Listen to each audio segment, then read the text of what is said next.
It wouldn't have mattered anyway because we're starting in the middle of the caucus already. It was already going on. The event wouldn't have made a difference at any one time because the vote was halfway over. Right. It's a non-issue. Right. So anyway, that's another one. And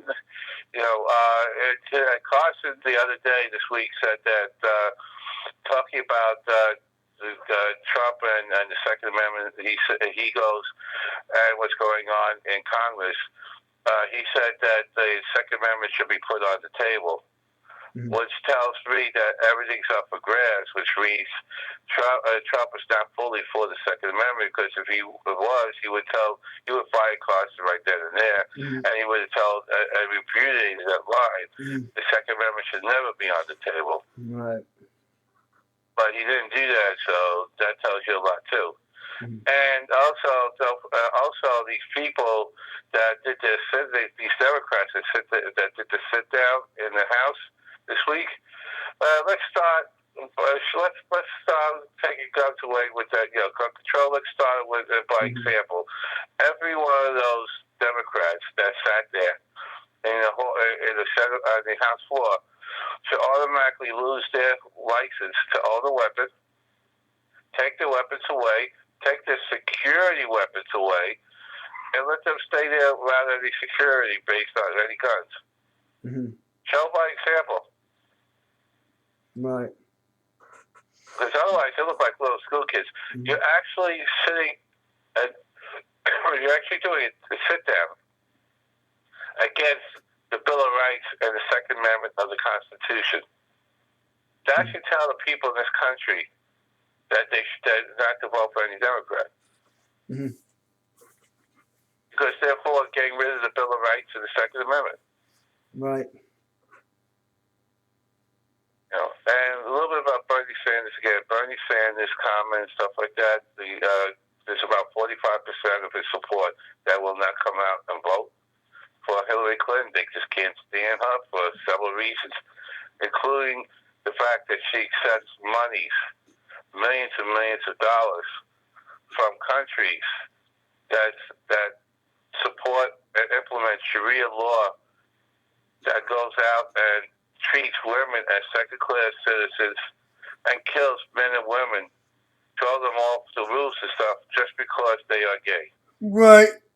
And by doing that, the gay community, at least the ones that are down here in South Florida, in Broward County, Wilton Manors area, and around that area, majority of them are not supporting Hillary Clinton.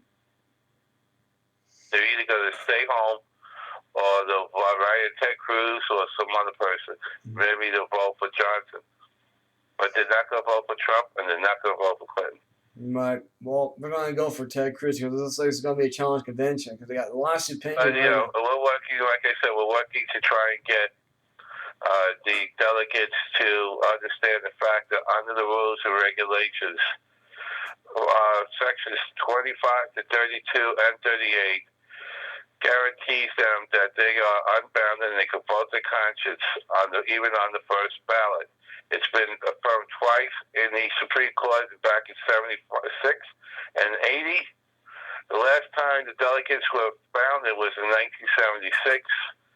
And after that, they've been unbound because founding delegates is ruled unconstitutional by the Supreme Court. Now, Virginia filed a class action suit today against the RNC to make sure they uphold those rules and the regulations and the Supreme Court ruling so that the delegates can vote their conscience. Right, they can vote where they want to vote for. They're not legally bound. Yeah. And right now, if the vote was taken today, if the convention was held today and the vote was taken today, Ted Cruz would be the nominee. Yep. So he's got the delegates. It's just most, if not all, of Trump delegates that are switching are voting for Cruz. I believe it because they are forced to vote for Trump. There'll be a couple that are thinking about Walker, and there's a couple that are thinking about Rubio. But Rubio kind of flipped that when he announced that he's running for re-election down here in Florida. And in that race, all the other Senate candidates on the Republican side pretty much have pulled out already. So he's probably right now. I think he's got one more person in the primary, and that's it. And pretty much running uncontested down here on the Republican side. Now, on the Democrat side, we have a unique situation going on. You got Murphy, who's got a scandal going on right now. It turned out that he lied about his whole career and information that was given, and he's in trouble and may be forced to leave the race. Alan Grayson is the other one, is mentally unstable, and there's no way he can win. It's going to be we're going to save the state of Florida. It's going to stay Republican in the Senate. That'd be good. We got Alan Grayson's man. Remember he said he's the one that Alan Grayson's the one that said, the Republicans want you to die quick if you get sick. Remember he said that. Yeah, die quickly. Die quickly. He's got a lot of issues. They think he's mentally unstable. He does not know what an AR-15 is. He claimed on a news interview that it fires 700 rounds a minute. So, it's ridiculous. That's why the AR-15 is not an automatic weapon. It's not even a semi-automatic weapon. Even though it has a clip, you can't fire all those bullets in one shot. You got to squeeze the trigger for each bullet. No, too, but you get a clip of only 50 rounds, though. You don't have 150 rounds. You can actually get a clip of 50 rounds. Right, and it only fires one shot at a time. It's not an automatic weapon. Right. Not like an AK-47 assault rifle. I think fire. It's just that to me, everybody screwed up on that one. Also, it's not a gun. It's a terrorist. It's radical Islamic extremists, radical Islamic terrorists. And whoever the candidate's got focus on that. The last 48 hours, actually the last 24 hours, between Great Britain, United Kingdom, and what's going on around the world is a very, very bad day for the Democrats. Also, I want to mention too that Sarah Jackson Reese came out and said is not the person with the gun behind holding the gun. It's the gun itself that kills the person. And that's what Harry Reid said too, by the way. Harry Reid said this. Well, guns still not fire. My line would be that guns don't fire by themselves. If somebody's got to pull the trigger, and what's unique about the last, all those mass shootings, what's unique about all of them? They have one thing in common. Every one of them were in gun-free zones.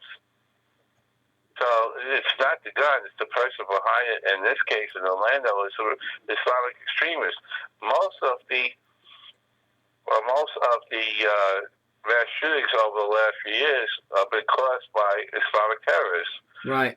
The one in Fort Hood, the one in with the recruitment station. Things of that nature. It's not that, it's mental illness. Mm-hmm. And if you and the laws are there. No matter how many gun laws you can put in place, law-abiding citizens will always follow it. But criminals, by definition, will never follow it. The strictest gun laws in the world is in Chicago, and they have the highest death rate by guns. Right. Gun control is a total failure, like socialism is a total failure. Mm-hmm. Yep. Well, appreciate your time, Mr. Joe Goldner. Thank you so much for having us. Not a problem. Go to freethedelegates.com. That's freethedelegates.com. Sign up, donate. And once you sign up, you'll be notified when the next conference call is. You'll keep going. And go to my Facebook page and repost the commercial that's Bog Your Conscience. You'll find it on YouTube. Also, the lawsuit, the link is on the Facebook page. Goes on yours. So go and share it. Thank you so much for your time, Joe, Sir Joe Goldner. Thank you Anytime. again. Have a great day. Have a great night. Bye bye.